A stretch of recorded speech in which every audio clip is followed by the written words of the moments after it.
Tutorial honetan aplikazioaren barruan dauden aldeak ikusiko ditugu, erregistratutako erabiltzaileak garen ala ez kontuan hartuta. Erregistratu ondoren, sortu zaigun URL-a irekitzen badugu honakoa aurkituko dugu.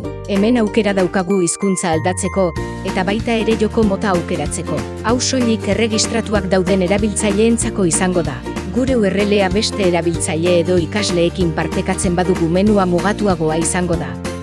Hemen ikus dezakegu bata eta bestearen arteko aldea.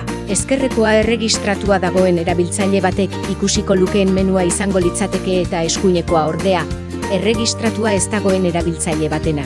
Menu nagusian ezberdintasun bakarra litzateke batean menuaren hizkuntza alda dezakegula eta bestean ez.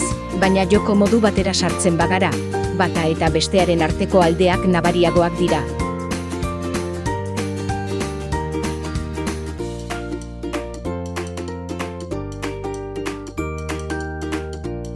Lehen begirada batean ikus dezakegu jokoaren izenburuaren azpian erregistratuak dauden erabiltzaileek menu bat aurkituko dutela, baina erregistratuak ez dauden erabiltzaileek ez.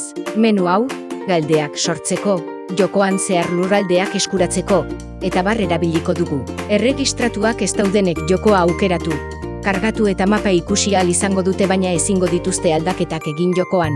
Ezkerraldeko menuan 3 botoi aurkituko ditugu. Ezarpenak, menu nagusia eta eguneratu izenekoa. Menu nagusiak aukera emango digu orain ikusi dugun hasierako menura itzultzeko. Eguneratu izeneko botoiak orrialdea berrituko luke arazorik edo sortuko balitz, eta azkenik ezarpenak izenekoa izango genuke. Ezarpenak izeneko atalean daude aldaketa nagusiena. Erabiltzaile erregistratu zein ez erregistratuek jokoa eta kargatu izeneko botoiak izango dituzte. Erabiltzaile ez erregistratuen kasuan, lehenak sortutako joko bat hautatzeko aukera emango digu, eta bigarrenak joko horren datuak eta mapa kargatuko ditu. Erabiltzaile erregistratuek ordea, beste zenbait aukera izango dituzte.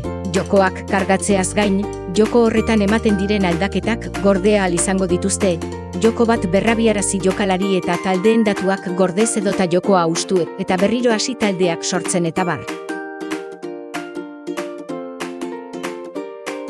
Horrez gain, jokoaren botoia sakatuz gero, joko berri bat sortu ahal izango dute, sortutako joko bat aukeratu edota sortutako joko bat ezabatu.